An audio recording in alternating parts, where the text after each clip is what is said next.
오늘은 하나님의 구출계획 제5과 광야의 시험 두 번째 시간으로 출애굽기 17장 1절에서 7절, 시편 73편 10절에서 26절 말씀을 함께 나누도록 하겠습니다. 우리는 지난 시간에 이어서 오늘도 하나님께서 물이 없어서 목말라한 이스라엘 백성을 위해서 여기 그림에 보는 것처럼 모세를 통해서 반석에서 물을 내셨던 그 사건을 살펴보려고 합니다. 지난주에 하나님의 백성들이 이 신광야 근처 르비딤, 여기 보시면, 여기 르비딤 보이시죠? 이 르비딤이라는 곳에서 물이 없어서 모세와 이스라엘 백성들이 다투면서 하나님을 원망하는, 모습을 보았습니다. 이러한 백성들의 원망은 이스라엘 백성들이 하나님을 원망한 이유는 무엇보다 그들이 하나님의 그 구원의 은혜를 망각하고 잘못된 특권의식에 이렇게 사로잡혀 있었기 때문입니다. 하나님이 그들을 애굽에서 구원해 주신 것은 은혜로 구원해 주신 것이죠. 그런데 무슨 하나님이 이스라엘에게 빚져서 또는 어떤 그래야 될 의무가 있어서 구원하신 것이 아니라 하나님 은혜로 그들을 구원해 주셨고 또 지금 은혜로 광야에서도 인도해 가고 계시는데 그것을 잊어버리고 마치 자기들이 하나님이 자기에게 은혜를 베풀어 주셔야 되는 당연한 의무가 있고 그렇게 하나님의 은혜를 베풀지 못하면 하나님에게 자신들이 원망해도 되는 것처럼 그렇게 생각하는 마음이 있었기 때문에 이스라엘 백성들이 물이 없다고, 왜 물을 주지 않냐고 이렇게 모세를 원망하고 여기서 우리를 죽게 하려고 하느냐 하면서 모세와 하나님을 함께 원망하는 모습이고 불평하는 모습이었던 것입니다. 당연하게 하나님이 주시는 은혜를 당연하게 생각하고 또 하나님에 대해서 감사할 줄 모르고 있는 이런 이스라엘의 모습을 보면서 참 우리가 이스라엘뿐만 아니라 우리도 하나님의 은혜를 너무나 잘 잊어버리는 하나님의 은혜를 너무 당연하게 생각하고 하나님의 은혜 베풀어 주셨던 것에 대한 감사를 잘 잊어버리는 존재구나 그런 생각이 듭니다. 그래서 참 이런 이스라엘 백성의 감사할 줄 모르는 모습, 은혜에 대해서 불평하는 이 모습들을 보면서 그래서 하나님께서는 구약에서 보면 이스라엘 백성들뿐만 아니라 하나님의 백성들이 매일매일 하나님 말씀을 묵상하도록 이렇게 시편에 보면 주야로 묵상하여 그 가운데 기록한 대로 다 지켜 행하라고 이렇게 말씀하시고 또 하나님께서 안식일을 두셔가지고 매 7일마다 하나님 앞에 나오게 하시고 또 감사하게 하시고 또 그리고 이 유월절이나 오순절이나 초실절 같은 절기를 두셔가지고 매 분기별로 또 감사하게 하시고 그런 점에서 참 이렇게 우리도 이런 수요 기도회를 하고 있는 것이죠. 3일간 이렇게 하나님을 잊고 바쁘게 지내다가 이렇게 3일 저녁에 또 모여서 하나님을 예배하면서 또 하나님께 기도하면서 우리의 믿음을 새롭게 하는 이런 시간을 갖는 것이기 때문에 참 우리가 이 수요 기도회가 우리의 연약함을 참 넘어서서 하나님 앞에 하나님을 바라보는 그래서 하나님을 향한 은혜에 대한 감사의 마음을 갖도록 돕는 그런 자리구나 하는 생각을 하면서 참 감사하는 마음으로 참여할 수 있기를 바랍니다. 두 번째로 보면 이스라엘의 하나님을 원망하는 이유는 첫째는 방금 말씀드린 것처럼 은혜를 당연하게 여기고 아주 이렇게 특권의식에 잘못된 특권의식 때문이었다면 두 번째로는 하나님의 선하심을 알지 못했기 때문에 그렇습니다.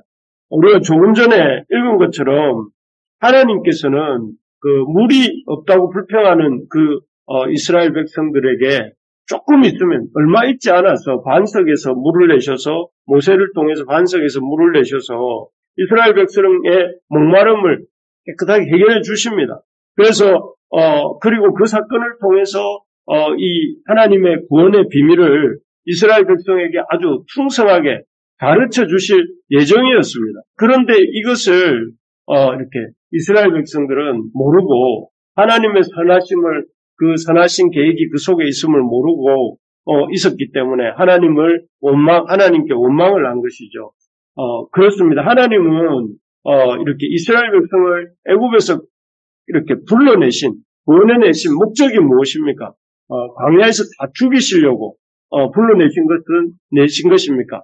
아니죠. 하나님이 이스라엘 백성들을 구원하시고 그들을 이렇게 이 광야로 끌어내신 것은 그들을 하나님의 백성으로 삼으시고 또 그들에게 하나님의 영광을 보게 하고 또 그 하나님의 영광에 참여하게 하려고 이스라엘 백성을 애굽에서 불러내셔서 광야에서 그들과 함께 하시면서 그들에게 영광을 보여주시고 그 영광에 이스라엘 백성이 참여하는 시간들로 이 광야 시간을 이렇게 만드신 것입니다. 때문에 사실 이스라엘 백성은 이 광야에서 하나님이 어떤 분이신가, 또 하나님은 얼마나 놀라운 영광을 베푸시는 분이신가, 이런 것에 대한 기대감을 가지고 했었어야 마땅합니다.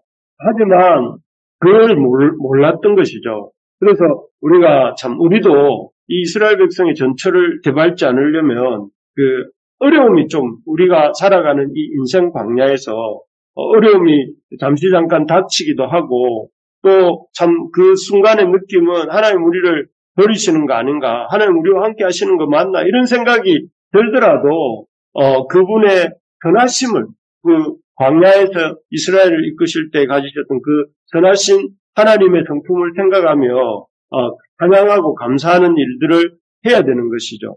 그래서 이런 하나님의 선하신 성품, 하나님의 우리를 구원하시는 하나님이시지 우리를 죽이시는 하나님이 아니시고 우리에게 선하신 하나님이시지 우리에게 악을 행하시는 하나님이 아니시라는 것을 깊이 깨달았던 사람 중에 한 사람이 있는데 그 사람이 누굴까요?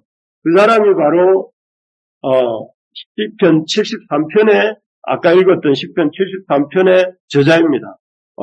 그는 이스라엘과 같은 목마름의 문제는 아니지만 이스라엘은 아까 이 르비딘 광야에서 목이 말랐는데 마실 물이 없는 것 때문에 하나님께 원망하고 불평했지만 이 사람은 그런 문제가 아니라 목마름의 문제가 아니라 악인의 형통함, 악인들이 이 땅에서 잘 되고 형통하는 것을 보면서 하나님이 진짜 선하신 분 맞나 하는 의문을 가지고 여기 16절에 보는 것처럼 뭐라고 되어 있습니까?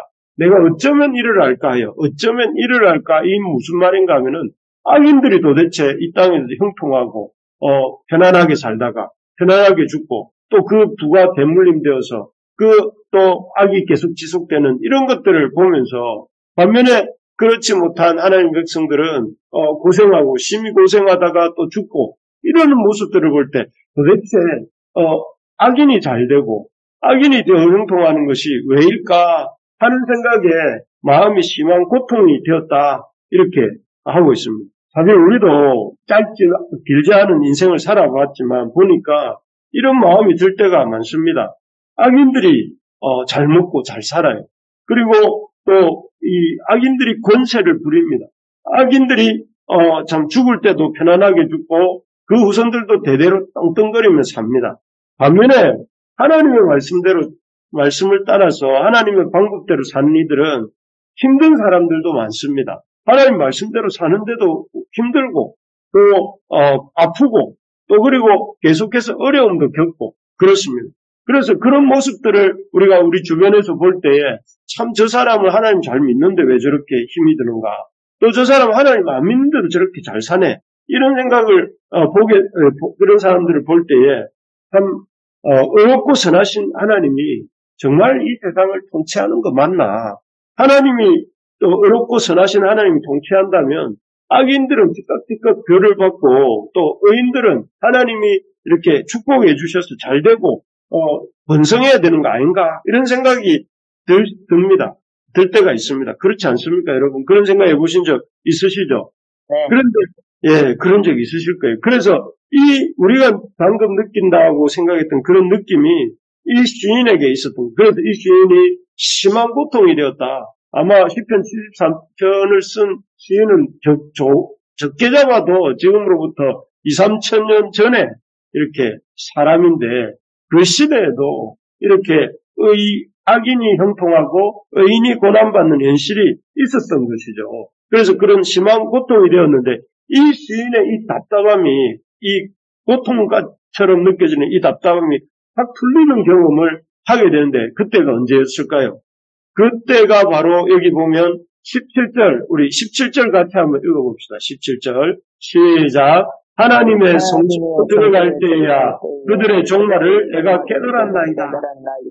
이 시편 73편의 저자가 그 답답함, 악인의 형통함에 대한 참 이해가 안 되는 그 답답함이 있었는데 하나님의 성소에 들어갈 때에 그 마음에 시원한 참 답답함이 확 풀리는 경험을 하게 됩니다. 여기 시편 73편 17절에서 여기 26절까지를 쭉 보면 그가 이제 하나님의 성소에 들어가면 당연히 영원하신 하나님 앞에 서게 되지 않습니까? 영원하신 참 태초부터 영원까지 계신 그 하나님 앞에 섰을 때 그들의 악인들의 종말에 대해서 생각하게 된 것입니다. 그들의 종말에 대해서 생각하게 되었는데 그들의 이 종말, 영원한 하나님 앞에서 그들의 종말은 그들은 마치 미끄러운 곳에 둔 어떤 그릇 같은, 그래서 미끄러지면서 그들의 종말은 파멸에 던져지고 또 그들은 나중에 19절에 보니까 어떻게 갑자기 그렇게 황폐되었는가 놀랄 정도로 전멸을 하고 그리고 참 20절에 보니까 꿈을 무시한 것, 사람이 잠을 깬 후에 꿈을 무시한 같이 주께서 깨신 후에는 그들의 이 참 존재, 형상을 멸시한다. 이렇게 되어 있습니다. 그래서 이들의 어떤 악인의 형통함이 지금 당장 눈에 보이기에는 대단히 형통한 것 같고 계속 형통할 것 같고 그렇게 영원할 것처럼 생각이 들지만 영원하신 하나님 앞에서 볼 때 그들의 종말은 파멸이고 전멸이고 꿈처럼 허무하게 사라지는 것이다. 그래서 그들의 형통은 진짜 형통이 아니라는 거예요. 잠시 잠깐 있는 그림자 같은 것일 뿐이라는 그림자는 없는 거잖아요. 그림자가 있는 것 같지만 그림자는 진짜의 그 비치는 것일 뿐이지 진짜가 아니고 그냥 그림자인데 그래서 그것을 깨닫죠. 아, 그렇구나. 내가 보기에는 이 악이 형통하는 것 같고 악이 참 승리하는 것 같고 악인들이 잘 되는 것 같지만 그런 게 아니라 저것들은 다 전멸할 것이고 참 저것들은 사라질 것이고 꿈같이 허무한 것이구나 하는 걸 깨닫고 나면서 그래서 이 시인이 이어지는 23절에서 27절처럼 이렇게 고백을 합니다. 여기 보면 내가 이같이 우매무지함으로 주 앞에 짐승이 오나 22절에 이렇게 되어 있습니다. 그렇습니다. 우리가 똑똑하다고 하고 대단히 참 영리하다고 이렇게 사람이 스스로 생각할 때가 많지만 주님 앞에서는 너무나 참 이 어리석은 짐승처럼 잘 못 깨닫고 더디 깨닫는 그런 존재가 우리 인간들입니다. 그러면서 미련한 짐승 같다고 하면서 이 하나님이 그 하나님을 믿는 백성들을 어떻게 하시는가 여기 23절에 보니까 그 오른손을 항상 주가 그와 함께 하시면서 그 오른손을 붙잡아 주세요. 세상에서 볼 때는 의지할 데가 없고 다 흔들리는 것 같고 그렇지만 하나님이 그 오른손을 붙드시고 또 그를 의인이 말하죠. 하나님의 백성을 24절에 보면 인도하신다는 그를 인도하시고 나중에는 영광으로 24절 후반부에 보니까 나를 영접하신다. 영접하시고 또 이 26절에 가보면 그 주께서 그의 영원한 분깃 그의 영원한 참 이 소유가 되시고 그렇게 영원한 분깃으로 자기를 내어주신다 이렇게 말씀합니다. 참 놀라운 말입니다. 어떻게 이 말은 그 베드로서에 보면 신의 성품에 신의 영광에 참여하는 자가 된다 이런 말인데 우리가 결국 참 하나님의 백성은 이 땅에서는 참 약하고 또 고난받는 것 같고 또 참 소수인 것 같고 또 곧 없어질 것처럼 보였지만 그러나 실상은 하나님이 그의 오른손을 붙잡으시고 또 그를 이렇게 그와 함께 하시면서 그를 영광으로 인도하시고 또 나중에는 그에게 자신을 영원한 분깃으로 주신다 하는 것이죠. 참 이 시인의 고백을 통해서 참 우리가 깨닫게 되는 것은 진짜 형통한 사람 누굽니까? 진짜 형통한 사람은 악인이 아니라는 것입니다. 악인의 형통이 진짜인 줄 알았는데 그게 진짜가 아니고 오히려 진짜 형통한 사람은 하나님의 자녀고 하나님의 선하심을 믿고 하나님의 그 말씀을 따라 살면서 하나님을 영원한 분깃으로 받는 사람이 진짜 형통한 사람이라는 것이죠. 그래서 이 땅의 형통함이 아니라 그것은 하나님이 기뻐하시는 그런 형통이 아니고 진짜 형통은 하나님을 믿고 하나님의 선하심을 믿고 그 말씀대로 살고 하나님을 영원한 분깃으로 받는 하나님의 백성이 진짜 형통한 사람이다. 그런 의미에서 오늘 수요 기도회와 또 우리 믿음의 길을 걷는 우리 부르심의 가족들 모두가 형통한 자인 줄 믿으시기 바랍니다. 그래서 우리 형통한 사람이다. 형통한 사람. 우리가 그냥 이렇게 세상에서 볼 때는 그냥 보통의 사람인지 몰라도 우리 주님 안에서 볼 때 하나님의 백성들은 형통한 사람, 영원한 형통을 이렇게 누리는 사람이다 하는 것이죠. 예, 참 그것을 이제 시인이 깨달은 것이죠. 하나님이 참 선하신 분이고 영원한 형통을 주시는 분이시구나 하는 것을 이 시인은 깨닫게 됐다는 것입니다. 그렇습니다. 다시 돌아와서 오늘 본문에서 이렇게 반석에서 물을 내셔서 온 이스라엘 백성들에게 먹이시는 이 본문으로 보면 참 이 땅에서 하나님은 그 하나님의 자녀가 이렇게 잠깐 고난을 겪게 하시지만 궁극적으로는 하나님을 하나님을 이렇게 그 분깃으로 얻게 되는 그렇게 해서 이 본질적인 형통함을 영원한 형통함을 맛보게 하신다 하는 것입니다.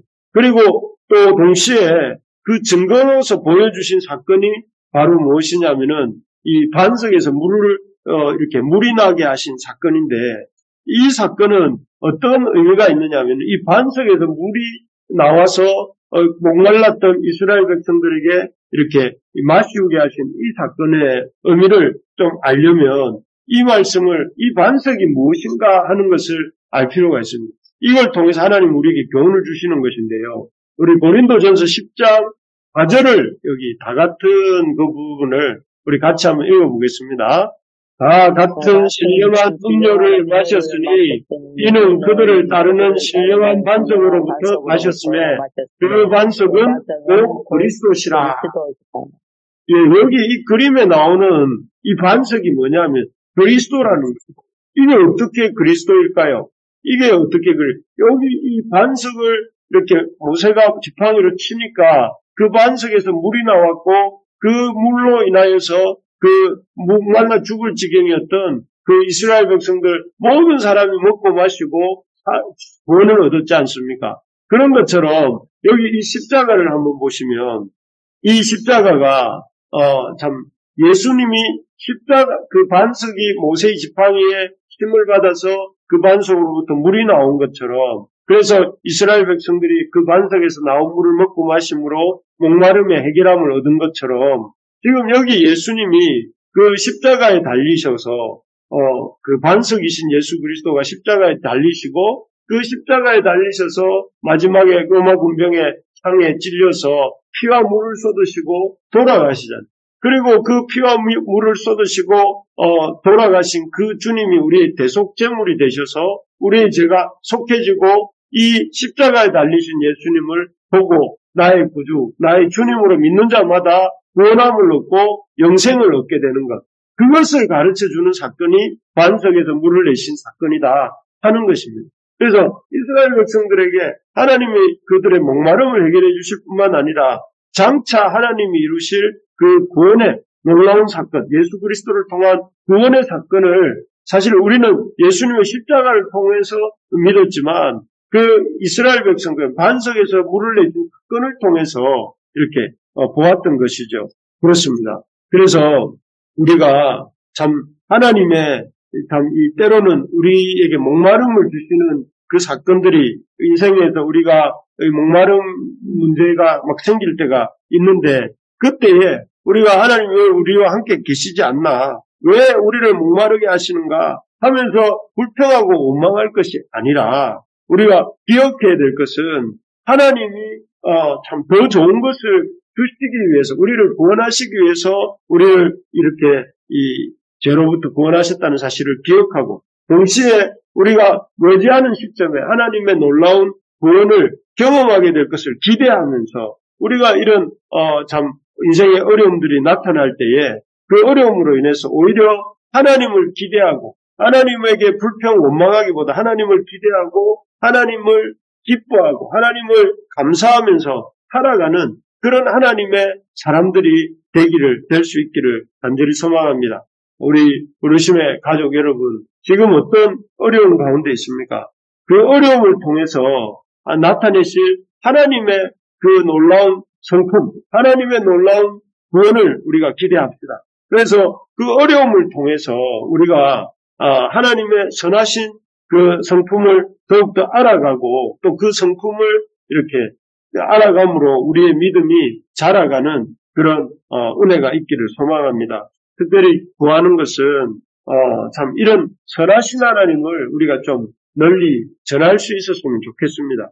참 우리 믿음이라는 것이 강간히 유지하려고 할 때는 그 믿음이 참 유지되기가 어려운 것 같습니다. 믿음을 가지고 적극적으로 믿음으로 살아내고 그 믿음을 가지고 이웃에게 전할 때에 그 믿음이 더욱더 힘을 얻게 되는데 참 쉽지는 않지만 그럼에도 불구하고 우리가 복음 안에서 우리가 갖고 있는 그 믿음을 잘 소개하고 이웃들에게 나눠주는 우리 모두가 될 수 있기를 간절히 소망합니다.